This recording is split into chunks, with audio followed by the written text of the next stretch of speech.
नमस्कार, वंदे मातरम। मैं हूं श्यामगिरी। आप देख रहे हैं हमारा चैनल मुद्दा भारत का।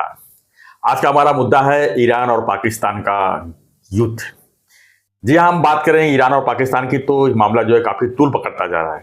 पहले ईरान ने पाकिस्तान पर सर्जिकल स्ट्राइक किया और पाकिस्तान ने भी इमीडिएटली जो है ईरान के ऊपर हमला बोल दिया और सर्जिकल स्ट्राइक कर दिया। अब दोनों तरफ तनाव बढ़ गए हैं। अब सवाल ये उठता है कि आखिर में इसका परिणाम क्या होगा। इसी पर हम थोड़ा चर्चा कर लेते हैं हमारे सहयोगी अनिल खत्री से और जानेंगे कि पाकिस्तान हमारा पड़ोसी देश है और उसका पड़ोसी देश ईरान, तो इनका सबका इफेक्ट जो है हमारे देश में क्या होगा, क्योंकि पहले से ही तनाव चल ही रहा है और ऊपर से लोकसभा चुनाव है। ऐसे में स्थिति क्या बनती है, थोड़ा चर्चा कर लेते हैं। सर, क्या लगता है आपको? पहली बात तो यह है कि पाकिस्तान में जो अभी सरकार है ना, वो टेम्पररी सरकार है जी। हाँ, इमरान खान को निकालने के बाद ये कोalition गवर्नमेंट है जी। यहाँ का पंतप्रधान से लेके, मतलब ये कोई स्थिर सरकार नहीं है। नहीं। अभी उनको चुनाव के लिए जाना है और इमरान खान को उन्होंने पहले ये ब्लॉक करके रखा है कि तुम लड़ोगे नहीं करके। वो होता ही है वहाँ पे अक्सर जो प्राइम मिनिस्टर बना या तो जेल जाएगा या तो मर जाएगा या तो कुछ होता है। ये जो हम जिनको फालतू समझते थे पाकिस्तान के पंतप्रधान से लेके परराष्ट्र मंत्री से लेके संरक्षण मंत्री तक, सर वो उतने फालतू नहीं है, ये सिद्ध हुआ। क्योंकि हमने जब सर्जिकल स्ट्राइक किया तो उन्होंने कोई प्रतिकार नहीं किया। उन्होंने तो बहाना बनाया कि हमारा वहां कुछ था ही नहीं, कुछ हुआ ही नहीं, कुछ हुआ भी नहीं, ऐसा बोले। फिर बाद में बीबीसी वगैरह लोगों को उन्होंने पकड़ के दिखाया कि देखो इधर तो कुछ हुआ ही नहीं है, जो था वैसे ही है, ये देखो पहले के पिक्चर, ये देखो बाद के पिक्चर। मतलब उनका पूरा प्रयास रहा कि सर्जिकल स्ट्राइक आपने किया ही नहीं। आप खाली इलेक्शन के लिए लोगों को बोल रहे हैं। और हमारे यहाँ के देशद्रोही कम नहीं है, राहुल गांधी से लेके सबने बोला कि सर्जिकल स्ट्राइक का वीडियो चाहिए, पुरावा चाहिए। आपने किया, इसका मतलब क्या? मतलब पाकिस्तान और हमारे देश के विरोधी पक्ष एक साथ होते हैं। अभी कैसे है ना कि पाकिस्तान के ऊपर हमने उस समय सर्जिकल स्ट्राइक किया होता तो उस समय मेरे ख्याल से इमरान खान था जी। तो सर इमरान खान की गवर्नमेंट उस समय स्टेबल भी थी जी। तो उन्होंने कुछ तो प्रतिकार करना चाहिए था। वो दहशतवादी भेजते, उनके कुछ छोटे छोटे कारनामे चलते, वो छोड़ो, मगर प्रतिकार नहीं किया। और उसके विपरीत अभी ये जो फालतू सरकार है, मतलब अस्थायी है, उन्होंने, सर ईरान कितना बलाढ्य है पाकिस्तान के सामने। ईरान बहुत बड़ा है सर और बहुत पावरफुल है हर चीज। सर चूहा और बिल्ली का नाता है। वो बिल्ली है, चूहा और शेर। पाकिस्तान की तो आर्थिक स्थिति एकदम खराब हो गई है। नहीं, आर्थिक स्थिति, military might, sir Iran America को टक्कर देता है। ईरान के ऊपर पिछले 10 साल से बाइकॉट है।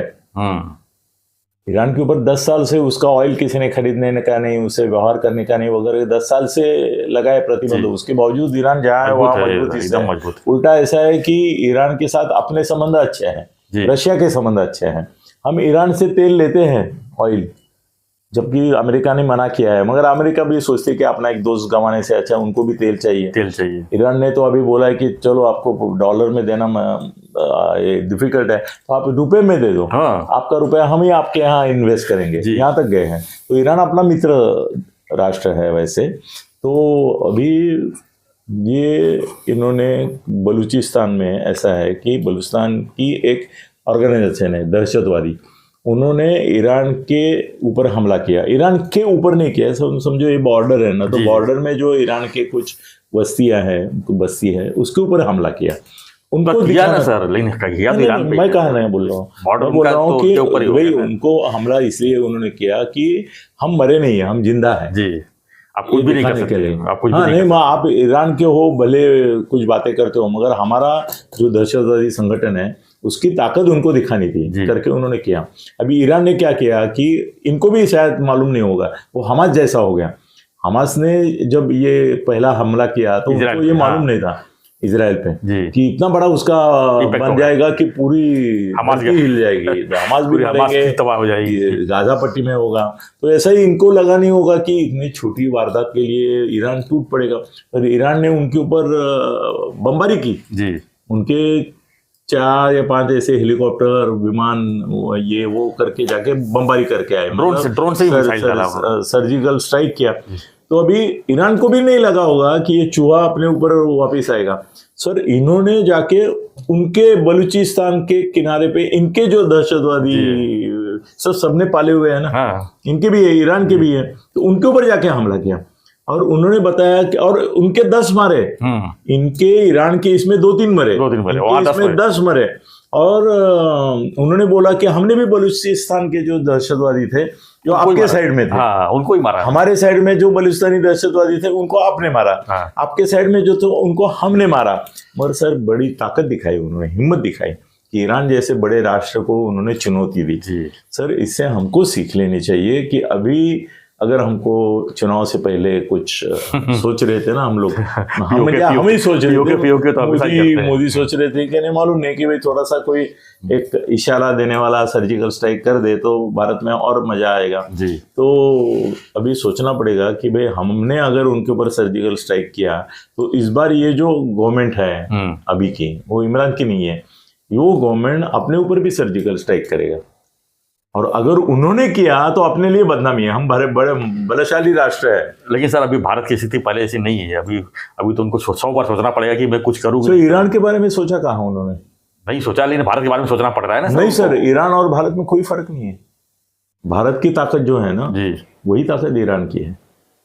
ईरान पूरे अमेरिका को भारी पड़ सकता है। ईरान के पास सर अण्वस्त्र हैं। लेकिन ईरान और पाकिस्तान का सर मामला जो है कभी सुर्खियों में नहीं रहा इतना, लेकिन भारत पाकिस्तान में हमेशा रहता है ना। नहीं, क्यों नहीं? तो हिसाब से लोगों को, उनको क्या लगता है कि अगर थोड़ा सा भी कुछ उंगली किया तो उधर मोदी जी है, वो छोड़ेंगे नहीं। सर ईरान का खोमेनी क्या कम है क्या? खोमेनी मोदी से ज्यादा खतरनाक है। वो अमेरिका को धमकी देता है। अभी गाजा पट्टी में जो चल रहा है उसमें ईरान हस्तक्षेप कर रहा है। हाँ। इजराइल के खिलाफ और इनके खिलाफ। वो छोटा नहीं है, उसकी दहशत उसकी ज्यादा है खोमेनी की। तो ऐसा मुश्किल है, उल्टा है भारत की। जो भी हो सर, इंटरनेशनल मार्केट में मोदी के खौफ है, इसकी वजह से सर कैसे सब चीजें होना मुमकिन नहीं है। ये जो आप बोल रहे हो कि पाकिस्तान कभी भी कुछ कर सकता है। देखो मुझे डर क्यों लगता है, चाइना ने 2000 किलोमीटर जी, कितना 2000 किलोमीटर अपना कब्जा करके रखे हैं।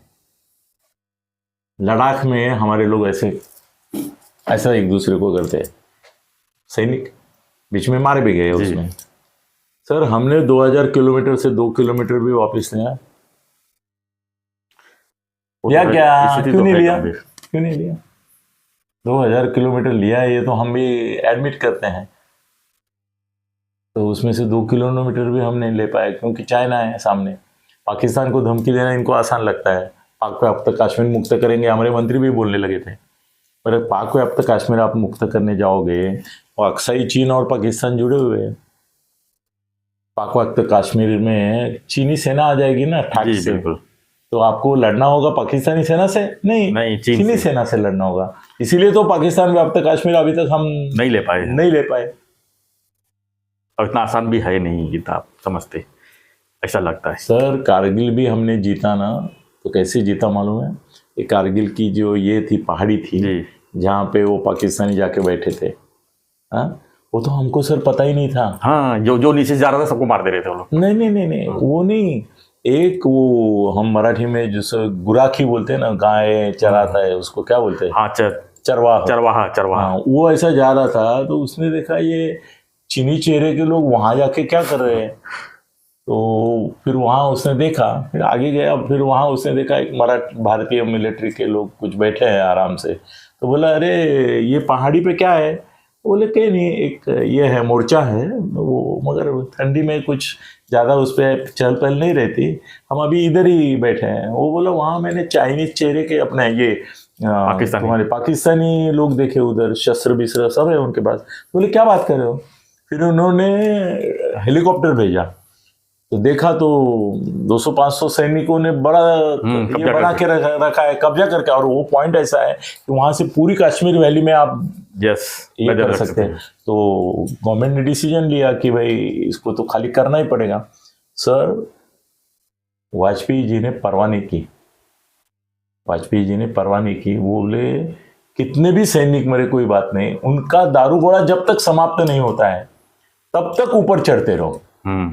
सर ये आदेश देना भी बड़ी बात है कि उनके पास अभी वो जहां है वहां उनको सप्लाई नहीं है, तो जितने मारेंगे गोले मारने दो, आप मरने दो।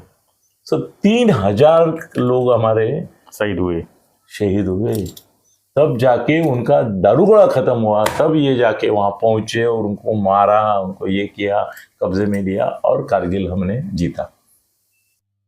ये क्या जीतना होता है? जब वो आए तभी आपने अगर रोका होता तो ये नौबत नहीं आती 3000 लोगों को। नहीं एक्चुअली क्या है सर, ठंड के समय में जो वहाँ से दोनों सेना मतलब पाकिस्तान की और इंडिया के दोनों सब वहाँ से पहाड़ी एरिया से चले जाते हैं नीचे की तरफ, उसका फायदा उन्होंने उठाया था। हाँ उठाया, तो वो उठाना चाहिए कि नहीं उठाना चाहिए, तो उसके ऊपर निगरानी निगरानी रखनी चाहिए। नहीं उठाना चाहिए, पाकिस्तान को उठाना ही चाहिए ना। वो शत्रु है, शत्रु जैसा बिहेव नहीं करेगा तो वो इनको बोलेगा क्या तुम्हारा शेकोटी लगाया हम भी हाथ सेकने आते हैं, ऐसा बोलेगा? वो तो गैर फायदा उठाएगा ही ना। वही किया ना, मगर हमारे 3000 लोग मर गए ना। फिर सर इतना आसान नहीं है पाकिस्तान से भी लड़ना, उनके दहशतवादी आते हैं उनको मारना आसान है। तो ईरान को इन्होंने जो टक्कर दिया इसका मॉरल असर सर हमारा भी थोड़ा सा जो चल रहा था ना वो थोड़ा ठंडा पड़ेगा। अभी पाकिस्तान के बारे में बोलते समय हम भी सोचेंगे क्या सर, कुल मिला के सर्जिकल स्ट्राइक की तो कुल मिला के जो स्थिति बन रही है सर, हमास, इजराइल और Russia, Ukraine, north Korea, south Korea, Taiwan, चीन सब जगह लड़े, पाकिस्तान, ईरान, ये सब चल रहा है सर। क्या है हम विश्व युद्ध की तरफ जा रहे हैं? सर अभी विश्व युद्ध होने वाला नहीं है। अमेरिका अपनी जगह स्थिर है, यूरोपीय कंट्रीज अपनी जगह स्थिर है। सर पहले तो बोलते थे यूक्रेन अगर हमले में फंस गया तो पूरा यूरोप अंधेरे में चला जाएगा।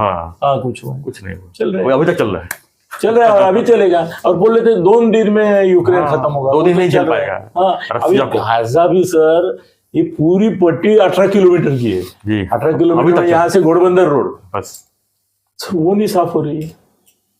अभी युद्ध इतना आसान नहीं है सर, सब पावरफुल हो गए। उनके हमास के बाजू में भी लड़ने वाले बहुत निकले ना, वही मतलब सभी पावरफुल हो गए हैं। सबके ऊपर सबको हथियार दे रखा है, अमेरिका ने सबको बेच रखा है, रशिया ने भी दिया है, चीन ने भी दिया है। तो सर इतना आसान नहीं है अभी। मगर मेरे को लगता है कि भारत पाकिस्तान युद्ध की बात ही नहीं होगी जी। भारत नहीं करेगा, कम से कम पाकिस्तान भी नहीं करेगा। उनको तो अभी चुनाव लड़ना है, उनको भी चुनाव है, हमारा भी चुनाव है, उनका हाँ हमारा भी चुनाव है। तो भारत पाकिस्तान युद्ध की जो संभावना थी वो खत्म हो गई ईरान और पाकिस्तान के युद्ध की वजह से। ये मेरा सारांश है। धन्यवाद सर। आपकी क्या प्रतिक्रिया है इस पर हमें कमेंट बॉक्स में लिखिए और बने रहिए हमारे साथ, देखते रहिए चैनल मुद्दा भारत का। धन्यवाद। जय हिंद, जय भारत, जय हिंद।